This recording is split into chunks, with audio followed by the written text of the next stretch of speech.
Welcome to Hawkeye Tennis, where we review the big issues around the game. My name's Clint, thanks for joining us.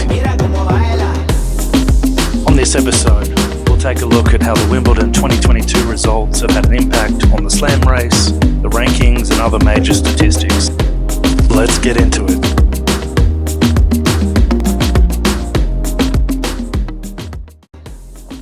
Wimbledon 2022 has been run and won, and it's Novak Djokovic defeating Nick Kyrgios in 4 sets to win the men's singles title. That's Djokovic's 4th Wimbledon in a row and 7th overall. And there it is, Novak Djokovic joining Pete Sampras with 7 Wimbledon titles, quite incredible. Let's go through the list. Roger Federer with 8, of course, the grass goat, Pete Sampras and Djokovic now with the latest victory on 7, Bjorn Borg 5, John McEnroe and Boris Becker on 3 apiece. And going back to the topic of grass goat, I guess we're in a position now that we didn't think we'd be in, where Novak Djokovic next year, I guess one of the compelling storylines around Wimbledon will be, can he equal Roger Federer on 8?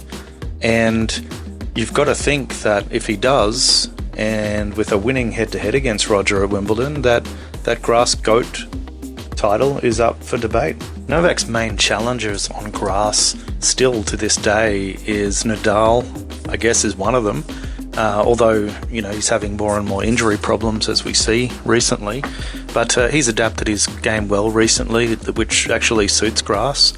He's obviously still able to win slams. He's won 2 of them this year. So Nadal's a challenger.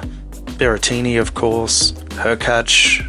I know he didn't perform at this year's Wimbledon, but he's a good grass player. Medvedev could develop his game well on grass, but the fact is that Djokovic is, at the moment, well in front of the pack on grass, and that's going to be a very interesting storyline going into Wimbledon next year. Now, the most compelling narrative in the game today, the slam race. Rafa Nadal, 22, 2 slams this year. Novak Djokovic, after his Wimbledon win, has closed within 1 of the record. Federer on 20, he's not retired yet, he's looking to come back, he will come back. Is he going to win a slam again? It's unlikely. If he does jag a miracle slam, is he going to be able to win 2 or 3 to get himself back to the outright lead? Extremely unlikely, but we'll see what happens. These guys always surprise us. Pete Sampras on 14, Bjorn Borg on 11, Connors, Lendl and Agassi on 8 each, and McEnroe and Wilander on 7 each. One thing I like to do for fun, I guess, with these lists is to have a look at how great the big 3 have been at their pet slams. I mean, if you start with Rafa, remove him from this list completely and give him just his 14 Roland Garros titles, and he would still come in equal 3rd on this list with Pete Sampras. Djokovic, remove him from the list, give him just his 9 Australian Open titles, and he still comes in 5th on the list. Federer, 8 Wimbledon titles. That's the equivalent of Connors, Lendl and Agassi's entire career. It's just insane what these guys have done. Looking forward, we've got the US Open coming up, the final slam of the year. As it stands right now, Novak Djokovic won't be playing the US Open. He can't enter the United States due to his vaccination status. And you've got to say that as long as he's healthy, Nadal's going to be one of the hot favourites for that tournament. He's won it 4 times. He's won 2 slams already this year. He likes the courts at the US Open. There'll be other challenges, of course, and the other thing to consider is that it's possible that the rules will change and Novak will be at the US Open, and I hope that's the case.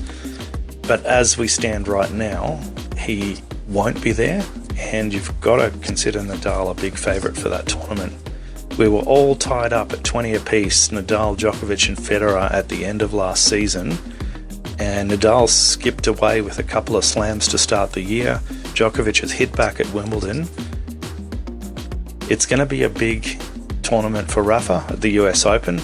If Novak's there, it's going to be a big tournament for him. The great thing at the moment about this race is that every time these guys play, there seems to be some sort of history being made or some sort of record being impacted. It's a great time to be watching. Let's take a look at the career titles list following Wimbledon. Jimmy Connors still out in front with an insane 109 titles. Roger Federer in second with 103.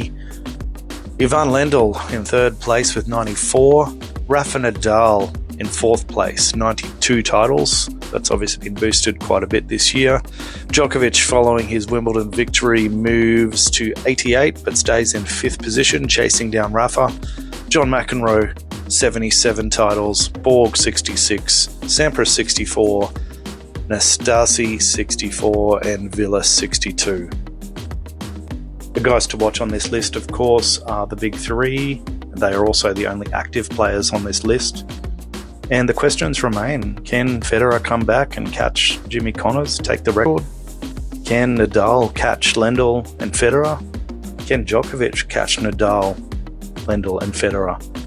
Over the next couple of years, this race is going to become very interesting as well. Now to the updated rankings. As we know, ranking points weren't on offer at Wimbledon this year, and the players have now dropped their ranking points from Wimbledon 2021. And that was a double blow for some players, as we'll see. But let's go through the rankings. Medvedev stays at number 1, wasn't playing at Wimbledon. Zverev stays at number 2, didn't play at Wimbledon. Nadal, Tsitsipas, Ruud and Alcaraz all move up 1 spots to positions 3, 4, 5 and 6 respectively. And the reason they all moved up 1 spot is because Novak Djokovic has dropped down 4 spots to number 7 despite winning the title and defending his title from last year. Rublev, banned from Wimbledon, of course, being Russian, number 8, FAA at 9, and Jannik Sinner comes in at number 10. It's going to be an interesting race to the year-end number 1 this year. Daniil Medvedev, of course, is ranked number 1 at the moment, but he has a lot of points to defend in the second half of the year. At the same time, that's typically his best part of the season as well. The North American hardcourt swing, the indoor season, the tour finals he usually does well at. So whilst he does have a lot of points to defend, he usually does do well in those tournaments. Zverev, out injured at the moment. No confirmation as to when he'll be back at this stage. He has come out and said recently that he won't be playing the US Open unless he's in good enough form to be able to compete and go deep in the tournament and potentially win it. That would mean some warm-up tournaments, so we're just going to have to wait and see when he returns.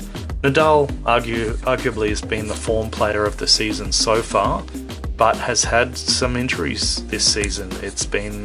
We've had the foot, we've had the ribs, we've had the abdominal tear. His body is clearly struggling, so we'll just have to see if he can hold it together for the rest of the season.